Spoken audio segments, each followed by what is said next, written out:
In this video, we're going to practice doing some trig problems that involve the product and the quotient rules. These are taken from the textbook, and I intend to do some of the odd problems. Number 39, f of t equals t squared times sine t. So our first function is t squared. Its derivative is 2t. Our second function is sine t. Its derivative is cosine t. The product rule tells us that the derivative can be found by multiplying the first times the derivative of the second plus the second times the derivative of the first. So using the proper notation, I'm going to say that f prime of t is equal to t squared, or the first, times cosine t, the derivative of the second, plus the second, sine t, times the derivative of the first, which is 2t. Now I'm going to clean this up a little bit. So now we have t squared cosine t plus 2t sine t.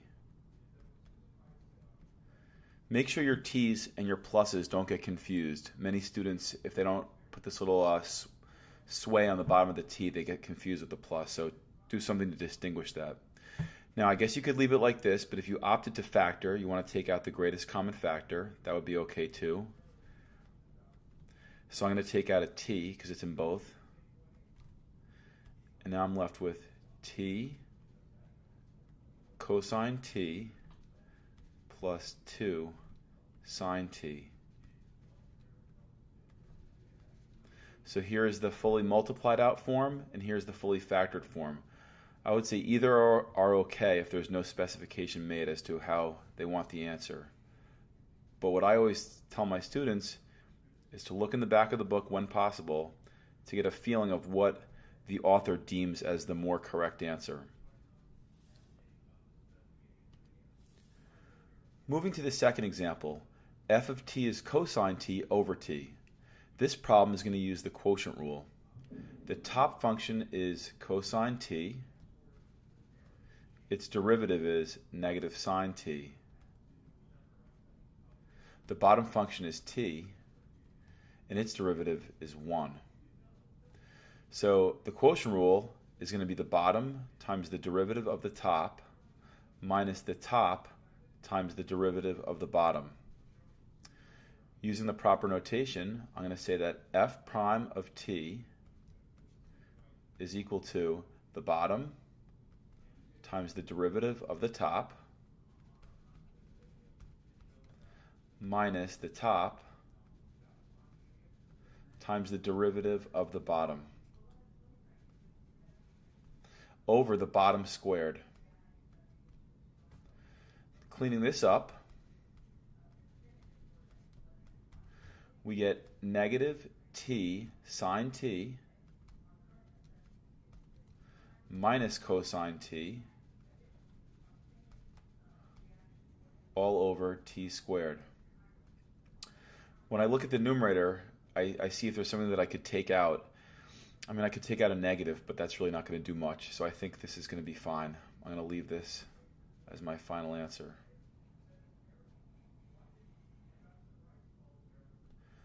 So here were two examples from the textbook of using trigonometry that require the product and the quotient rules.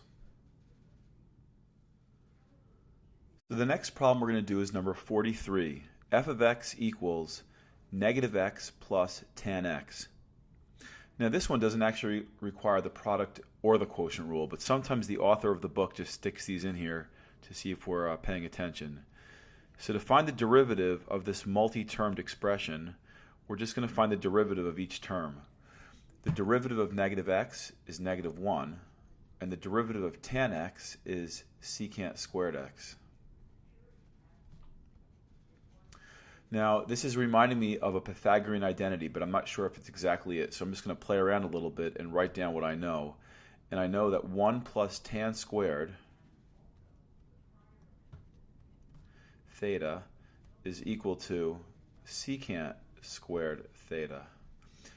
So if I have secant squared theta and a minus 1 on the other side,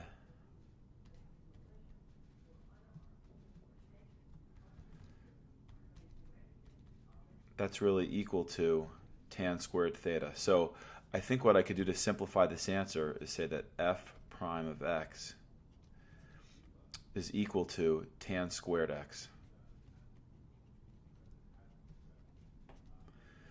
Now, in this point in the course, whether you simplify this or not is not so important. But what we're going to do later on is we're going to be doing things where we have to continue with the problem and take the derivative and do other things. So if you're used to putting it in the simplest form possible, that math that's going to happen later on is going to be easier. Some may argue that there's no real reason to do this, but for things that are going to happen later on, it might be easier if you have the most simplified form possible. So just keep that in mind. Okay, this one is the same idea. We don't need any product or quotient rule here, but I think I'm going to do a little bit of work on the front end before I actually take the derivative. So I'm just going to say g of t again. And I'm going to say that this is t to the 1/4. There's really nothing to do over here. And now I think I'm ready for the derivative. So this is going to become 1/4 t to the negative 3/4.